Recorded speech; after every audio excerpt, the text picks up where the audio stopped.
Good day everyone, my name is Kayoro and as promised, today we'll do some configurations. I decided that the best way to do this is to use a profession. For today's example, I chose jewel crafting. Now, before we get into details, let's take some time and do some minor settings and see how the add-ons that we installed last time will help us in-game. First off, let's go to the big configure button on top. If it isn't already expanded, you want to go down here and expand util modules. Then, go to the auction house window control. In the protect the auction house window field, change the option to always if it isn't already set like this. Here, you can also change the auction house scale and the fonts that auctioneer uses. These changes will help you if you want to open different windows that usually close the auction house while you browse or scan, like options, guild, and so on. Since we're here, let's talk a bit about ask price. What it does, it looks through the scan data of auctioneer and gives you the price for a certain item.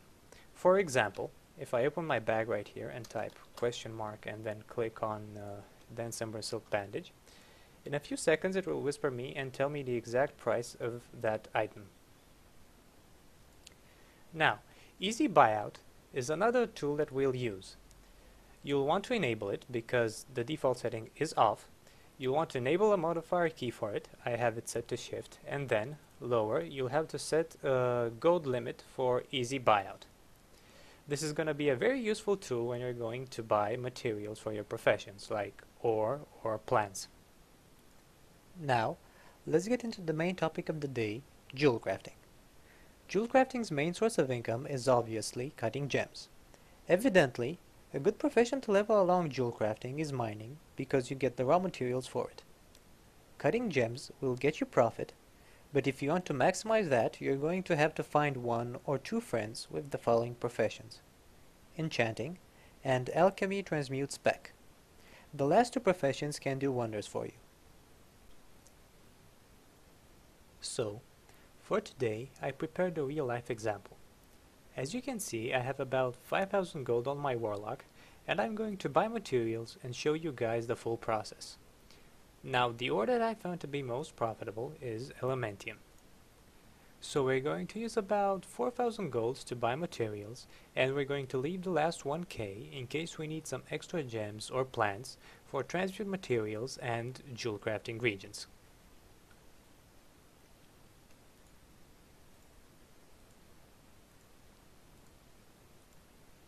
As you can see, I am using the Easy Buyout feature, using Shift and right click to buy materials.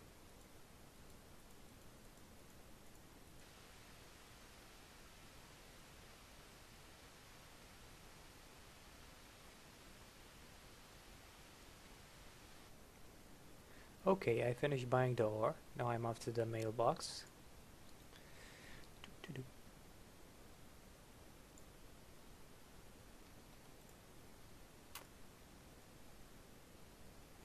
As you can see, Enchantrix has already procced, and I'm going to show you guys again how to set it if it hasn't procced for you.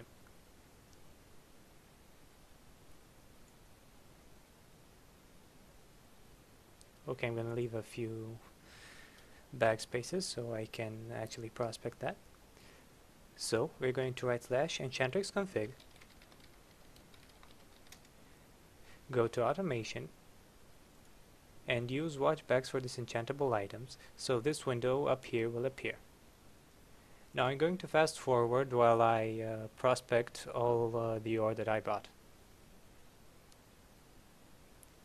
While I'm prospecting, I decided to talk to you guys about what you can do with the green quality gems that you get, since you already saw me waste time on buying materials. Now, depending on what your friends have, you can either choose to go for transmutes or disenchanting. Personally, I have both professions and I have the best of both worlds. I generally transmute a few meta gems depending on how many greenies I have. After that, I take the rest of the red gems and transmute them into Inferno rubies since they have the best prices.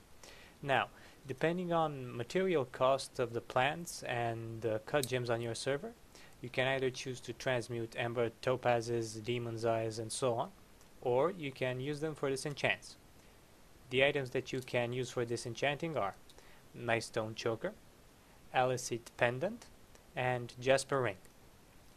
Another thing that you can do is save your nice stone zephyrite and jaspers for when the specific daily is up and demand is high for those gems, so you can sell them for a better price.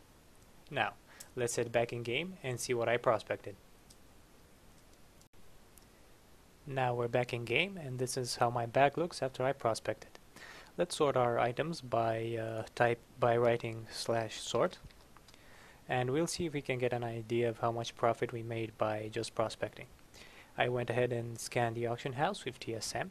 You can do this by opening the auction house. Let me close my bag here, and we're going to go down here to auction database run scan, and you can only select jewel crafting. You don't necessarily have to run a get all scan.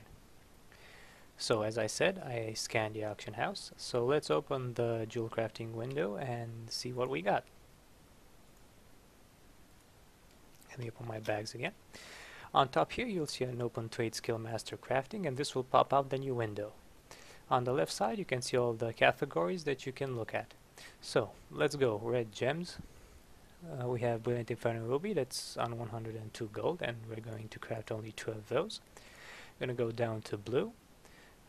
We have a 65 gold sparkling ocean sapphire. Again, we're going to do 2. I like to keep these in small numbers because prices can vary really fast, and I want to change gems if needed. Quick amber jewel, 13 gold. Gonna need to craft 2 of those too. Purple, we have defender demon's eye on 72. Come on.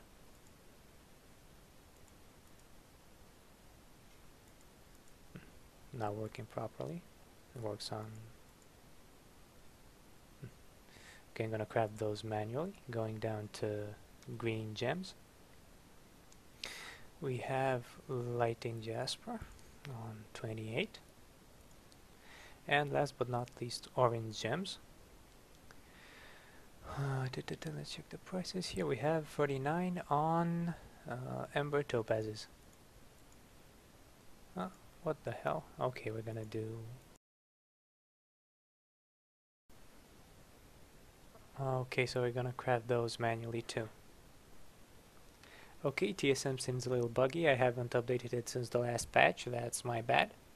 So if you guys would have checked my bags, you would have seen I got some pretty nice drops. I got 29 reds, 18 blues, 24 yellows, 27 purples, 28 greens, and 48 oranges. Now, with the I did a little math with the prices that TSM scanned. That makes for a total of 9k gold. Minus the 4k we spent on materials, that's about 5k gold profit. So it's pretty good for just prospecting something. That's without the gems that I'm going to transmute and without the disenchanted materials. If you're wondering if I'm going to make the fire prism, I'm not, because low price gems can drop. Now, I'll see you in game for the last part of this episode, in which I'm going to show you the final materials that I get. And I'm not going to do the posting part since TSM, as I said, is a little buggy. I'm going to post manually. And in the next episode, hopefully I'll update it and I'll show you exactly how to post automatically with TSM.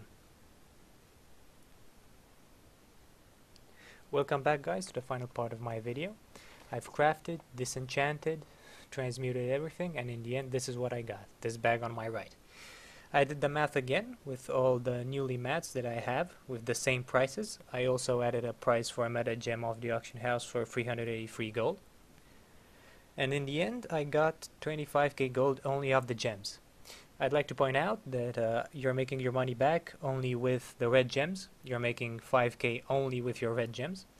So considering that you spent everything, which I didn't, I still have 400 gold left, you'd make everything back and even more with just your red gems. Now, if we add the celestial essence, the dust, and everything else, we get another approximately 2k gold. I'm gonna average this. So in the end, you get about 27k minus the 5k we spent. So in the end, we are left with 22k gold profit, which I say is pretty decent for just one cycle of jewel crafting. I hope you guys like this video. Please like, favorite, and subscribe, and I'll see you guys next time. Until then, try not to be a retard.